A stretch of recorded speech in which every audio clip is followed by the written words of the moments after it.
Going out for the evening and called a teenage babysitter to take care of their 3 children. When she arrived, they told her that they probably wouldn't be back until later and that the kids were already asleep, so she didn't need to disturb them. The babysitter started doing her homework while waiting to call her boyfriend. And a while the phone rings, she answers it, but there's no one on the end, just silence. Then whoever it was hung up. After a few more minutes, the phone rings again. She answers, and this time there's a man on the phone who says in a chilling voice, "Have you checked the children?" At first she thinks it might be her father calling to check up on her and got interrupted, so he decides to ignore it. She goes back to her homework and the phone rings again. "Have you checked the children?" the creepy voice says on the other end. "Mr. Murphy?" she asks, but the caller hangs up. She decides to phone the restaurant where the parents said they'd be dining, but when she asked for Mr. Murphy, she said that he and his wife had left the restaurant 45 minutes earlier. So she called the police and reported that a stranger had been calling her and hanging up. "Has he threatened you?" the dispatcher asked.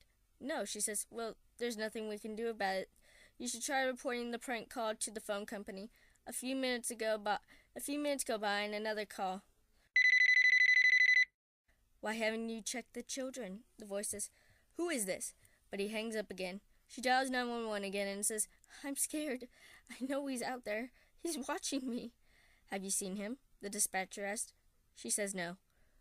"Well, there isn't much we can do about it," the dispatcher says. The babysitter goes in panic mode and pleads with him to help her. Now, it'll be okay," he says.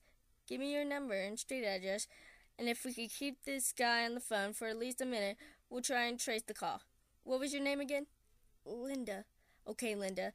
If he calls back, we'll do our best to track the call. But keep calm. Can you do that for me?" "Yes," she says, hanging up.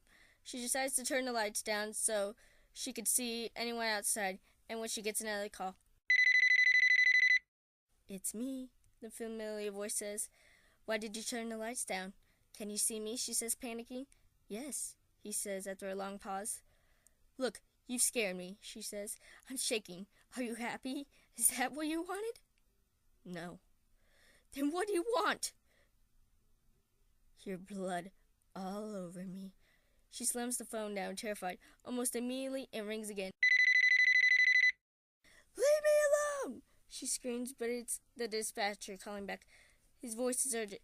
"Linda, we checked the call. It's coming from another room inside the house. Get out of there now." She tears to the front door, attempting to unlock it, and dashes outside, only to find the chain on the top is still latched. In the time it takes for her to unhook it, she sees the door open onto the upstairs. Light streams from the children's bedroom, revealing the profile of a man standing just inside. She finally gets the door open and bursts outside, only to find a cop standing on the doorstep with a gun drawn. At this point, she's safe, of course.